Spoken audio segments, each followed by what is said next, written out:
Story 13. A Friend in Need. I'm sorry, mate, but you fucked up, not me. I didn't tell you to go home with that girl.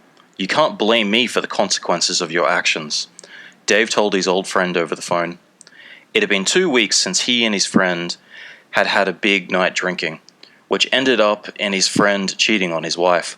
Bullshit, it isn't your fault, John replied. You told me to go talk to her. Yes, talk to her, not sleep with. That was your decision. So don't you dare blame me for your divorce. I'm on your side. I'll help you any way I can during a difficult time. But I'm not going to put up with being blamed for your decisions, Dave said angrily. John hung up. Dave sighed. They had been friends for many years, and had argued before, but he wasn't sure that they could work things out this time. Feeling frustrated, he returned to his work, designing a 4-level apartment block for a client. Soon he was absorbed in his task, and forgot all about the argument with his friend. He heard the noise of a message on his phone, but ignored it, not wanting to have another argument. The workday finished, and Dave checked the messages on his phone. Completely out of the blue, he had 3 messages from John's wife. What could she possibly want? He wondered. Maybe she is considering taking him back. Perhaps he told her this was all my fault, and she is calling to check. He looked at the messages. They were nothing like he had expected. I really need to talk to you. Are you free next Monday, 6 p.m., the Irish pub? I'd really appreciate it if you could meet me. This is serious. Please don't reply to this message. What the fuck? Dave said aloud to himself, checking the phone number carefully to make sure it wasn't a scam. Dave followed the highly unusual instructions and didn't reply.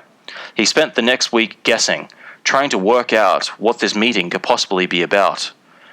Had John threatened to hurt her and she needed protection? Was she going to ask him to give statements about John for the divorce?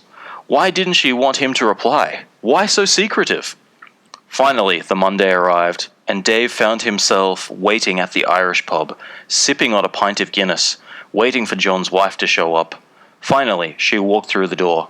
Divorce life had been kind to her. She looked stunning. Nice to see you, Sandra. You look fantastic, he said, perhaps inappropriately. Thanks, she smiled. It's nice to see you too. So what did you want to see me about so urgently? Dave thought she was kidding and burst out laughing. She looked dead serious. No, seriously. Why did you tell me to meet you here and not reply? She asked. I didn't, he answered, starting to feel uncomfortable. You messaged me. Sandra took out her phone, opened her messages, and showed him.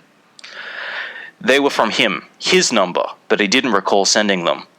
The messages were exactly the same as the ones he had received from her. Silently, he showed his phone to her.